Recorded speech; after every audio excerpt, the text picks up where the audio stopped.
South Korea bears the painful history of the so-called comfort women. These women were forced into sexual slavery during Japanese colonial rule. With fewer first-hand witnesses now left to tell their stories, the film Spirit's Homecoming has returned to movie theaters a decade after its original release. Our Park Chae-ryeong reports.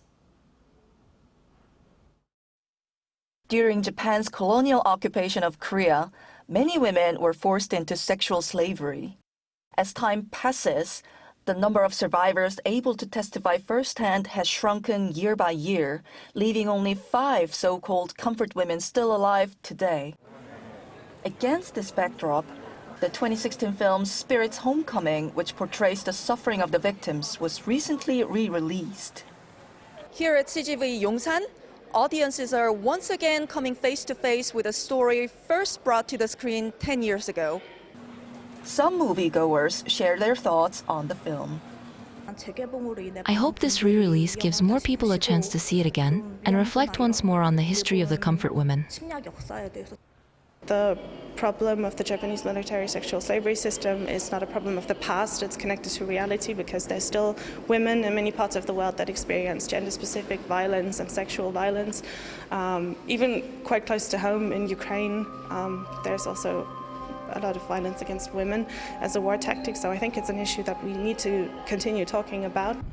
The film is based on testimonies from victims of Japan's wartime sexual slavery and depicts the suffering of young Korean girls taken from their homes during the colonial era.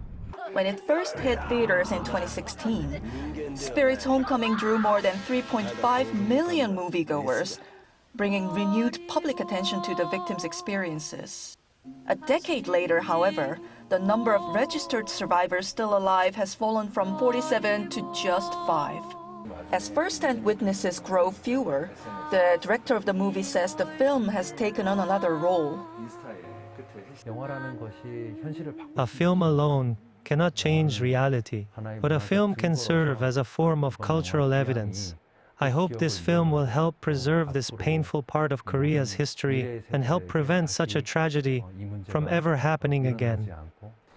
President Lee Jae-myung also marked the film's return in a social media post, calling on the public to remember the painful history and ensure that the victims' stories are not forgotten.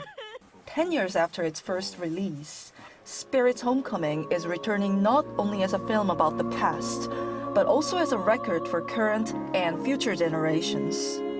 Park Chae-ryeong, Arirang News.